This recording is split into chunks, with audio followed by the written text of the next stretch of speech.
What is the basics of working software wise? Previously, the computer was having icons.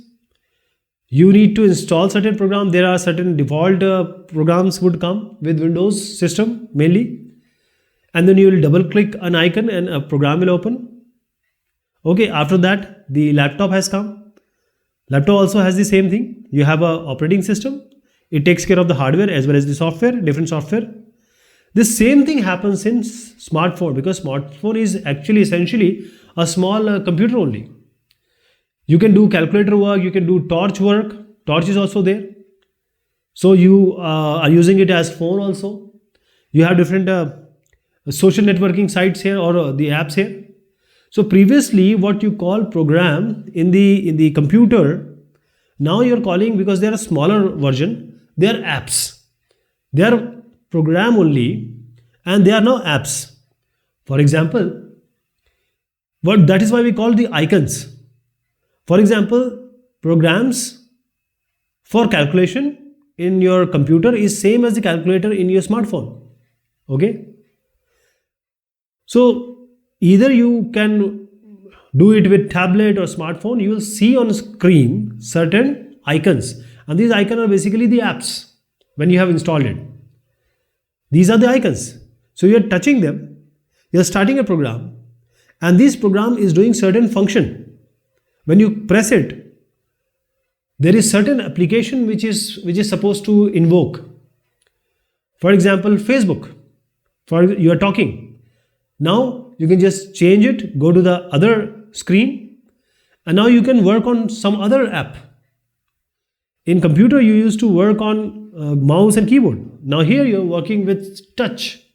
Only one hand or two fingers you are using. So you're watching movies, playing games, using the camera. These are all done through apps. So apps are basically software programs, and we know software programs are set of instructions which are doing certain work. So they may be in C, Java, or Python. So these are instruction completing certain work. So set of modules and procedures they are. Combination of the instructions are called modules, and they are doing certain work. That is type of computer operation or your smartphone operation. For example, torch. So when the torch is open, this program will invoke the camera of your mobile. So they are performing different functions. So there are certain apps which are already present in your phone and tablet when you buy it. These are called default apps. So whatever applications which come along with your mobile, for example, to call, all the Google products you see, they are available default. But there are certain apps like the banking apps, like games. Now you can purchase this also, or you can download also. Okay. Bheem app, for example, the say PhonePe app. You can download a Union Bank app. So you are going to, if you are on Android, you will go to Google Play. Okay. This is also an app. If you are on iOS, Apple, you go to App Store. Some apps, they are freely available. Some of them you have to purchase. So Google basically, again, on Android operating system, and App Store is on iOS, Apple products. You just search, install, and start working. There are commonly found applications or default apps which you always find on a smartphone, on a tablet, or a mobile. So what do you get? As I said, you can install, anytime install. There are hundreds and thousands of apps available now. But there are certain which are always available. For example, the basic thing is phone. So this app is used for making calls. It can store the numbers, contact list, the phone numbers, whom you call. The calendar app, you'll always see it there, showing the dates. You can book the appointment. You can write the reminders. Even you can invoke the clock from here. Okay. Then camera. Every phone has camera now. Even the basic phone is also having camera. So you can take photos and videos. Mail. I'm not only talking about Gmail because this is so popular. Along with this, you have Outlook, other emails are also there, apps.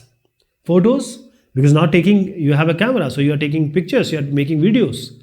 So this there is an app to manage it. So it is arranging them in a proper album. Maps. Now Google Maps is what?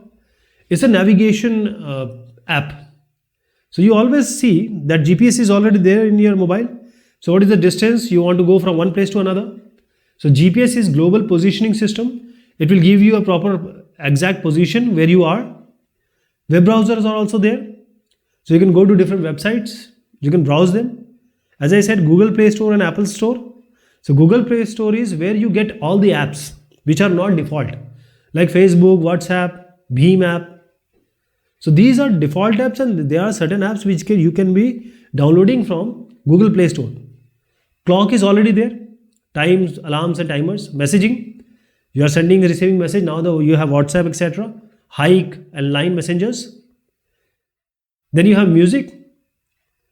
There are basic tools for music. As I said, Google Play. For iOS, you have Apple Play Store. Apple Store you can download the different apps from here if you are working for iOS, that is the Apple products.